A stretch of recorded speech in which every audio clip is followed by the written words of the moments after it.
A nurse is called in the middle of the night by a Marine patient everyone considers difficult and aggressive. What she discovers on that silent night changes everything, not just about the patient, but about her own life. This is a true story about invisible trauma, unexpected connections, and the kind of truth that only reveals itself when no one else is watching. My name is Laura Brennan, and I've been a nurse in the Veterans Ward at Portland Memorial Hospital for 8 years now. When people ask me what I do, they usually smile and say something like, "Oh, that must be so rewarding." And it is, most of the time. But there are nights when the walls of this hospital feel like they're closing in, when the fluorescent lights buzz too loud, and when the patients we're supposed to help look at us like we're the enemy. This is the story of one of those nights, and the patient who changed everything I thought I knew about my job. Portland, Oregon, where I work, is a city that tries hard to take care of its veterans. We have programs, support groups, counseling services. But inside the walls of our ward, the reality is often darker than any pamphlet suggests. The veteran I'm about to tell you about was a 28-year-old former Marine named Corporal Derek Hayes. He'd been with us for 3 weeks, and in that time, he'd become the patient everyone dreaded. He refused medications, threw trays, shouted at staff, and once even tried to leave in the middle of the night with his IV still attached. The day shift would warn the night shift. The night shift would pray he'd be asleep. I'd heard the stories, but I'd never been assigned to him directly, until that Tuesday in March, when everything changed. My supervisor called me into her office at the start of my shift, and said 5 words that made my stomach drop. "You're taking Hayes tonight, alone." If this story has already grabbed you, go ahead and subscribe to the channel now, because what comes next is going to surprise you even more. And drop a comment telling me where you're watching from. I want to know who's out there listening to this. I walked into Derek Hayes' room at 10:30 that night, my heart pounding harder than I wanted to admit. The room was dark except for the glow of the monitors. He was lying on his side, facing the wall, his broad shoulders tense even in stillness. I introduced myself quietly, told him I'd be his nurse for the night, and asked if he needed anything. He didn't respond. Not a word, not a glance. I checked his vitals as quickly and quietly as I could, then left. I told myself that silence was better than shouting, that maybe, just maybe, this shift would be uneventful. But at 11:53, my pager went off. Room 214, Derek Hayes. I grabbed my supplies and hurried down the hallway, expecting the worst. When I opened the door, he was sitting up in bed, his hands gripping the sheets, his face pale and drenched in sweat. His eyes were wide, unfocused, darting around the room like he was seeing things that weren't there. I approached slowly, speaking in the calmest voice I could manage. "Derek, it's okay. You're safe. You're in the hospital." But he didn't seem to hear me. And then he said something that stopped me cold. "Sophie, please, don't leave me. Sophie, I need you." I froze. My name is Laura. I'd never told him anything different. I'd never met him before that night. So who was Sophie? And why did he think I was her? I didn't correct him. Something in my gut told me not to. Instead, I moved closer, sat on the edge of his bed, and said the only thing that felt right. "I'm here. I'm not going anywhere. Thank you for sticking with me this far. That means you're feeling what I felt when I lived through all of this. So go ahead and subscribe, and turn on that notification bell, because what's coming next changes everything."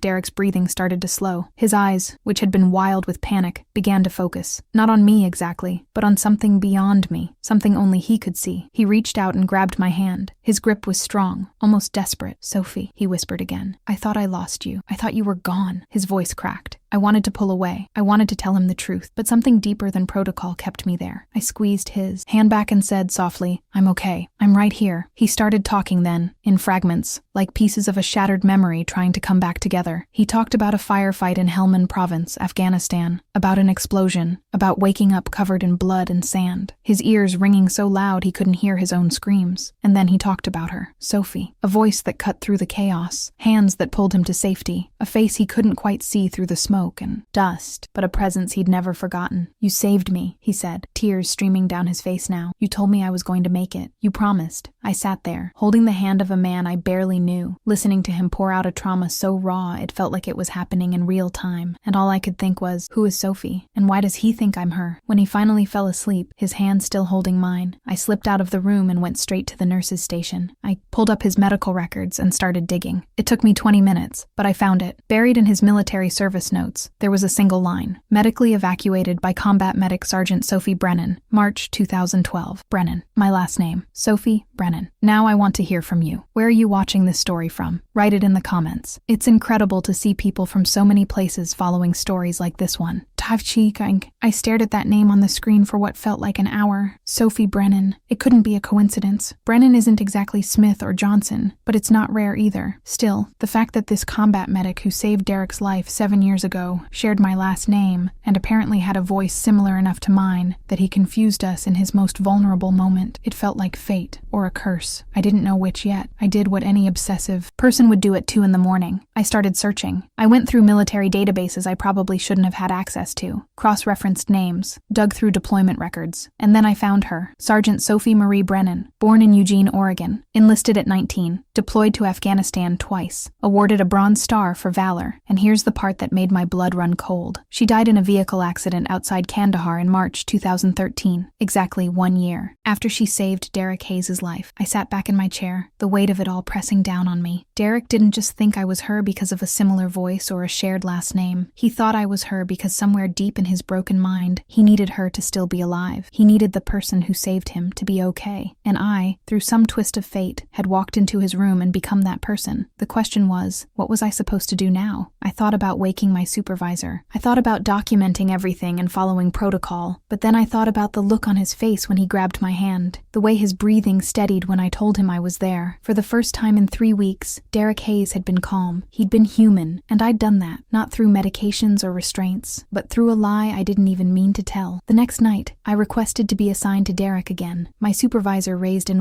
eyebrow, but didn't argue. She'd seen the notes from the previous shift. Patient calm, no incidents, cooperative with care. It was the first good report Derek had received since his admission. When I walked into his room that evening, he was awake, sitting up, staring out the window at the lights of Portland below. I hesitated at the door. Would he remember? Would he realize I wasn't actually Sophie? He turned and looked at me, and he smiled. Not a big smile, just a small, tired one, but it was real. "Hey, Sophie," he said quietly. "I wasn't sure you'd come back." I stepped into the room, my heart pounding. I should have corrected him right then, but instead, I heard myself say, "Of course I came back. I told you I would." The lie slipped out so easily it scared me, but the look of relief on his face, the way his shoulders relaxed, the way he actually let me check his vitals without resistance, it felt like the right choice, even if it was wrong. Over the next few nights, I became Sophie, not in a dramatic way. I didn't pretend to remember things I couldn't possibly know, but when he called me Sophie, I answered. When he talked about Afghanistan, I listened. When he woke up from nightmares, I sat with him until the fear left his eyes, and slowly, Derek Hayes started to heal. He took his medications. He attended therapy sessions. He even joked with other nurses. The change was so dramatic that the hospital staff started calling it a miracle. But I knew the truth. It wasn't a miracle. It was a lie. And I was the one telling it. The guilt ate at me. Every night I drove home, I told myself I'd come clean the next day. I'd tell Derek the truth. I'd tell my supervisor. I'd face whatever consequences came. But then I'd walk into his room and see him smile, see him improving, see him becoming the person he was supposed to be before war broke him, and I'd make the same choice all over again. By the second week, Derek was a completely different patient. He started physical therapy without complaint. He read books I brought him. He even talked about his plans for after discharge, maybe going back to school, maybe reconnecting with his family in Ohio. Other nurses would stop me in the hallway and ask what my secret was. "How did you get through to him? What did you do differently?" I'd shrug and say something vague about building trust and being patient. But the real answer was something I could never say out loud. I let him believe I was someone I'm not. The turning point came one evening when Derek asked me about the day I saved him. "Tell me what you remember, Sophie," he said, his eyes searching mine. "I want to hear it from you." My mouth went dry. I hadn't prepared for this. I couldn't tell him the truth, but I also couldn't fake details about an experience I never had. So I did the only thing I could think of. I told him the truth in the vaguest way possible. "I remember the chaos," I said slowly. "I remember thinking I couldn't lose you. I remember pulling you out of there and knowing I'd do whatever it took to keep you alive. It wasn't a lie, not exactly. I did feel that way about him now, in this hospital room. I did want to keep him alive." He nodded, satisfied, tears in his eyes. "You were the bravest person I ever met," he said. "I owe you everything." The weight of those words nearly crushed me, but I smiled and said, "You don't owe me anything, Derek. You just need to keep getting better." And he was. Every day he got stronger. Every day he laughed a little more. Every day I fell deeper into a deception I didn't know how to escape. Then came the day I'd been dreading. I was at the nurse's station, updating Derek's chart, when Rachel Martinez, one of the senior nurses, pulled me aside. "We need to talk about Hayes," she said, her tone serious. I felt my stomach drop. "What about him?" I asked, trying to keep my voice steady. She crossed her arms. "Multiple staff members have noticed that he calls you Sophie, and you don't correct him. In fact, you seem to be encouraging it. What's going on, Laura? I'd rehearsed this conversation in my head a dozen times, but now that it was happening, my mind went blank. I tried to explain. I told her about the night Derek first called me Sophie, about discovering the combat medic who saved his life, about how responding to that name was the only thing that calmed him down. Rachel listened, her expression growing harder with every word. So you're aware, she said slowly, that you're engaging in a form of emotional manipulation with a trauma patient? That this is a massive ethical violation? I wanted to defend myself. I wanted to explain that Derek was improving, that he was finally healing, that my methods were working when nothing else had. But she cut me off. This isn't about results, Laura. This is about consent and honesty. That patient has a right to know who's treating him. You don't get to decide that lying to him is in his best interest. She was right. I knew she was right. But all I could think about was Derek's face when he smiled at me, when he called me Sophie, when he told me I saved his life. Rachel reported the situation to our supervisor. Within 2 hours, I was called into a meeting with the hospital's ethics board. They asked me to explain my actions. They asked if I understood the severity of what I'd done. And then they told me I was being removed from Derek's care. Effective immediately. Someone else would be assigned to him. Someone who would tell him the truth. I wasn't allowed to say goodbye to Derek. That was the rule. Clean break. No further contact. Let the new care team handle the transition. But I couldn't do it. I couldn't just disappear from his life without explanation. So, on my last night shift before the reassignment took effect, I went to his room. He was awake, reading a book I'd brought him the week before. He looked up and smiled when he saw me. Hey, Sophie, I thought you weren't coming tonight. I sat down in the chair beside his bed, my hands shaking. Derek, I said quietly, there's something I need to tell you. He put the book down, concern flickering across his face. What's wrong? I took a deep breath. My name isn't Sophie. It's Laura. Laura Brennan. Sophie Brennan was the medic who saved you in Afghanistan, but she's not me. She died 7 years ago. I'm sorry. I should have told you. From the beginning, I thought I was helping, but I was wrong. I'm so sorry. The silence that followed was the longest of my life. Derek stared at me, his expression unreadable. Then slowly, he nodded. I know, he said. My heart stopped. What? He looked down at his hands. I've known for about a week. I overheard 2 nurses talking outside my room. They mentioned your name, Laura. I put it together pretty quickly after that. I felt like the floor had dropped out from under me. Then why? I started. But he interrupted. Because I needed it, he said simply. I needed to believe, just for a little while, that the person who saved me was still okay. That she didn't die a year after pulling me out of that hell. That she was here, safe, living her life. He looked up at me, and I saw something in his eyes I hadn't expected. Gratitude. You gave me that, Laura. Even if it wasn't real, you gave me something to hold on to when I had nothing. And that helped me more than any medication or therapy session ever could. Derek and I talked for hours that night. He told me about Sophie, the real Sophie, how after she saved him, she stayed in touch while he recovered, how she sent him letters from Afghanistan, stupid jokes and stories to keep his spirits up, how he'd planned to meet her when she came home, to thank her properly, and then how he'd learned she died, how something in him broke that day, something that never fully healed. He told me about the years after, the nightmares, the anger, the feeling that he didn't deserve to be alive when she wasn't. I listened, tears streaming down my face, and then I told him about my own guilt, about how I'd justified the lie by telling myself it was helping him, about how I'd ignored the ethical boundaries because I wanted to be the one who fixed him, about how selfish it all was in the end. Derek shook his head. It wasn't selfish, he said. You did something risky because you saw someone suffering and wanted to help. That's not selfish. That's just being human. We sat in comfortable silence for a while. Then Derek said something that stayed with me ever since. You know what Sophie would have thought about all this? She would have laughed. She would have said something like, only a Brennan would be crazy enough to pull a stunt like that. He smiled. I think she would have liked you, Laura. I think she would have been glad it was you. The next morning, I met with the ethics board again. I was prepared for suspension, maybe even termination, but instead, they gave me a formal reprimand and mandatory ethics training. My supervisor later told me that Derek had submitted a statement on my behalf. He'd said that while my methods were unorthodox, they'd saved his life, that I'd given him a reason to keep fighting when he'd run out of reasons. It didn't erase what I'd done,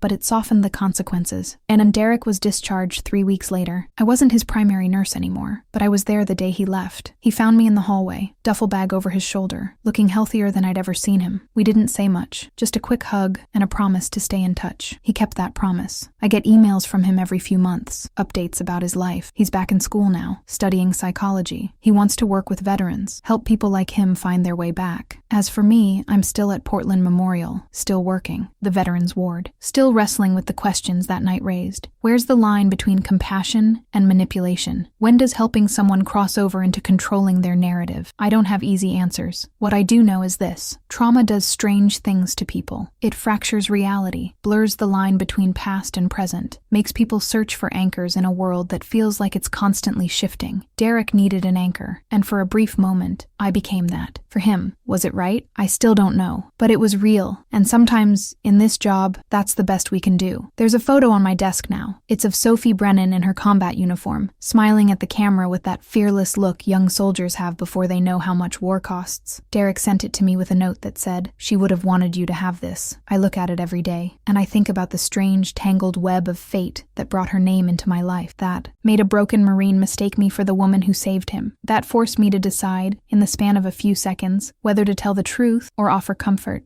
I made my choice. I'd probably make it again, and I'll spend the rest of my career trying to figure out if that makes me a good nurse or just a very human one. This story raises difficult questions. How far should we go to help someone who's suffering? Is there right and wrong when we're dealing with invisible trauma? I want to know what you think about this. Write your honest opinion in the comments. If this story touched you in any way, subscribe to the channel for more real stories like this one. And don't stop here. The next recommended video brings another story that will make you question everything you think about care and ethics in medicine.